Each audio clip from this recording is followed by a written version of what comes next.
This video is powered by the pros at Pascal Air Plumbing and Electric. Arkansas owned, Arkansas operated. GoPascal.com. Brett McMurphy's with the Action Network. He joins us now. He covers college football. He's a name you know and a voice you trust. And, Brett, thanks for joining us this morning. It has been a seismic week in college sports. We were relating this last week, probably since the Southwest Conference collapsed and all those teams joined the then Big 8 to make the Big 12. Probably never been such a big change in a 24-hour period as what we saw last Friday. Yeah, you're absolutely right. I mean, and look, I'm an Oklahoma State guy, so, I don't like the fact that there's no more Southwest Conference. And I hate this, but this is the new reality. And, yeah, that was huge with the Southwest Conference. Obviously, this impacted, the Pac-12 blowing up, but they kind of splintered to a bunch of different schools. And, we may find out today what happens with the Pac-4 schools, Oregon State, Washington State, Cal, and Stanford. I expect Oregon State and Washington State to end up in the Mountain West. Cal and Stanford still trying to get into the ACC. We'll see if they're successful doing it. But yeah, last Friday, I don't know if you guys have seen the movie Minority Report with Tom Cruise, the old movie, but I felt like one of those precogs, laying in the water. And I kept having to produce those red balls, as far as conference realignment. And I just want to fast forward to the end of the movie where I'm out relaxing, reading a book, have all the phones turned off. But I'm afraid we've still got a ways to go until that happens. Brett, the conventional wisdom's been that when the season starts, all this is going to cease for a little while. Do you think that's true, or are we going to have more news in this regard even after they're playing football?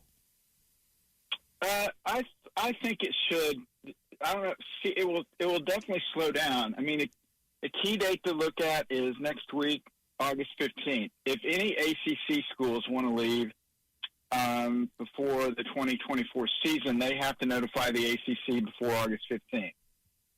So that's a key date. So after August 15th, as far as the ACC schools, I'm 100% confident nobody during the season is going to announce, hey, we're going to get out in 2 years. So, yeah, I think it will finally slow down. We'll have some resolution out west with those Pac-4 schools. And then, have what, hopefully will be another tremendous season, the final year of the 14 playoff. I know a lot of people are excited about that.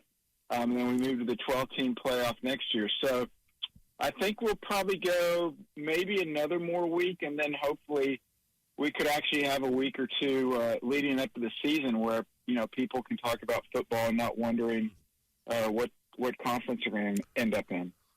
I think a lot of people in the SEC, and I would include Arkansas fans in this as well, wonder, how's this going to affect us? Is this going to affect us?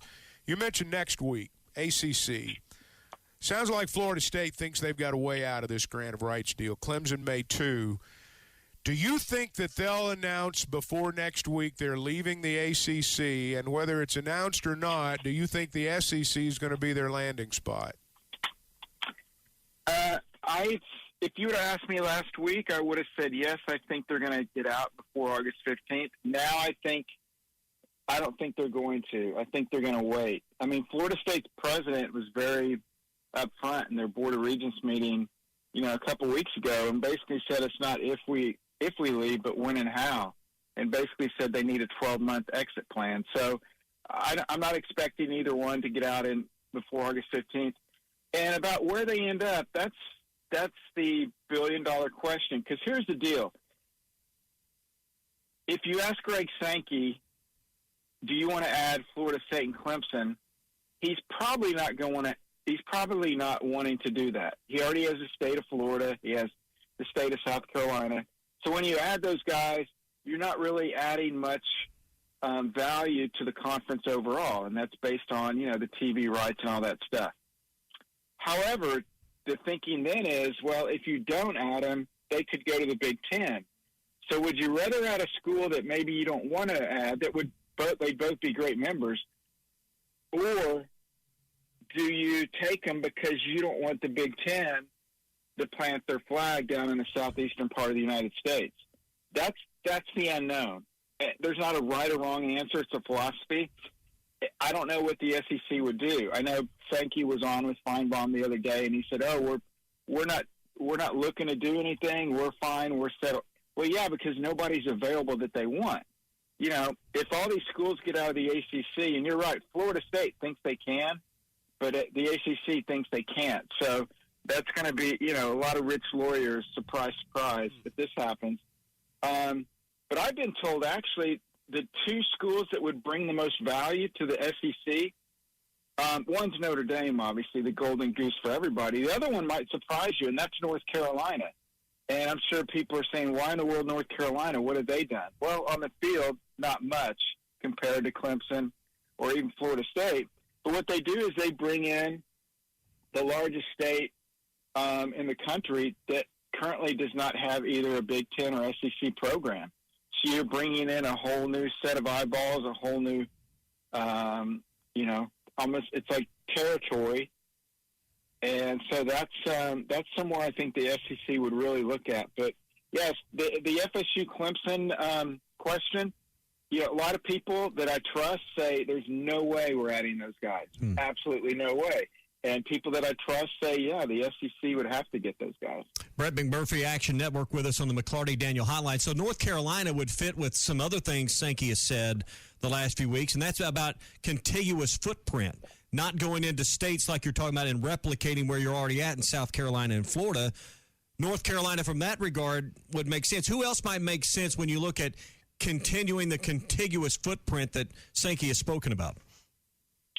Well, I think one scenario would be, you know, if you get North Carolina, I think the SEC's thinking was if they could get North Carolina and Duke, and again, everything's about football except this would not be about football, then the SEC could make a really strong argument, in their belief anyway. They already have the best conference in football.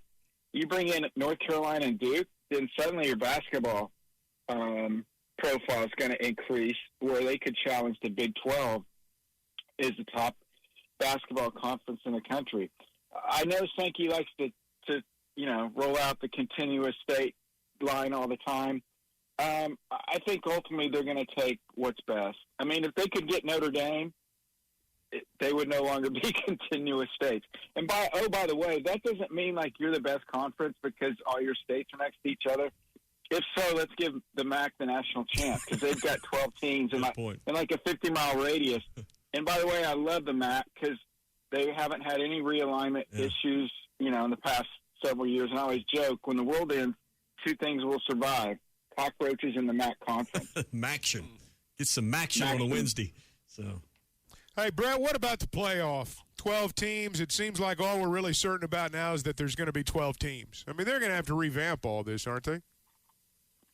Yeah, they will. I think it'll be an easy fit for the last 2 years, and that's simply, you know, it doesn't matter what's going to happen with the Pac-12 or the Mountain West because one of those leagues will no longer exist. I don't think the Pac-12 will get the Mountain West to dissolve and bring them all into the Pac-12, but I think it's more likely that, like I said, Oregon State, Washington State go to the Mountain West. There is no more Pac-12.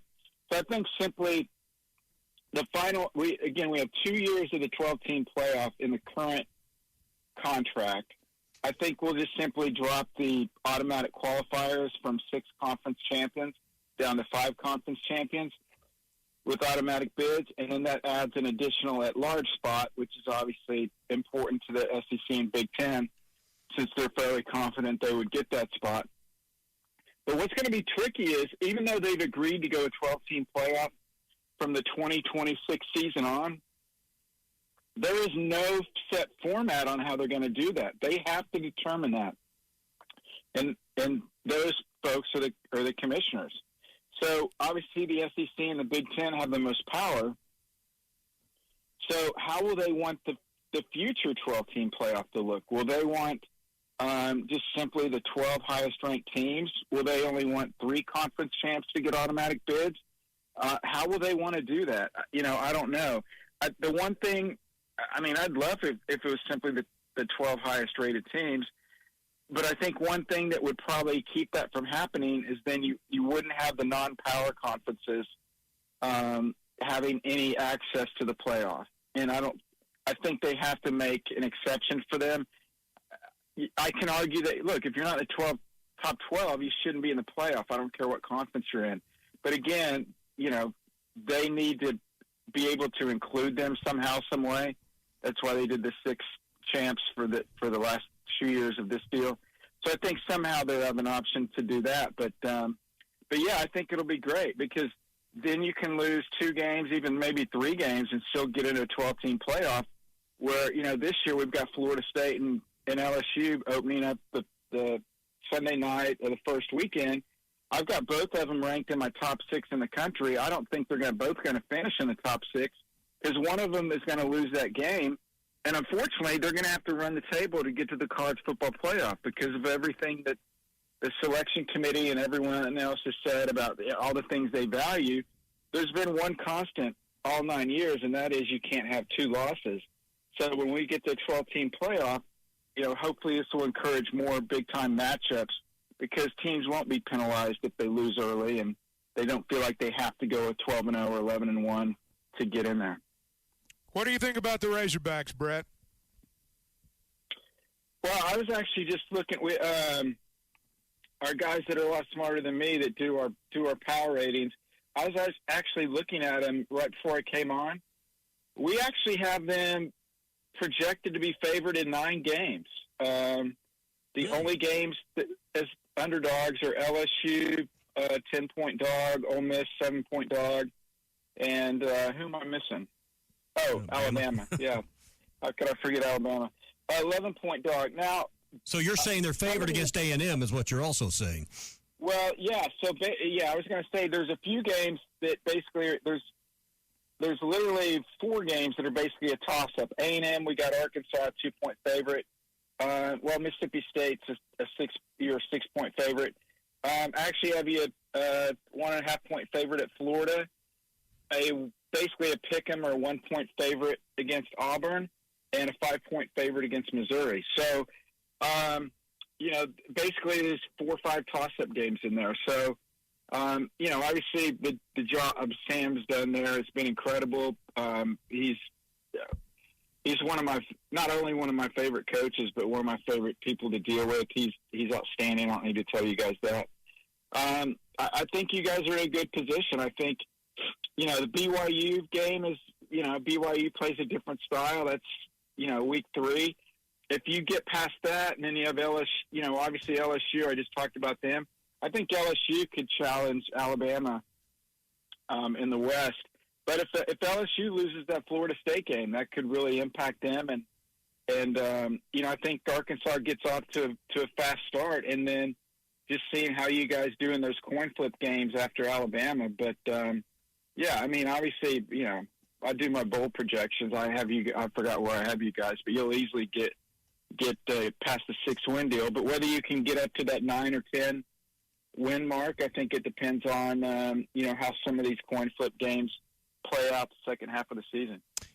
Brett, that's great stuff that I think excited a lot of our fans. We appreciate you joining us this morning here on the Morning Rush.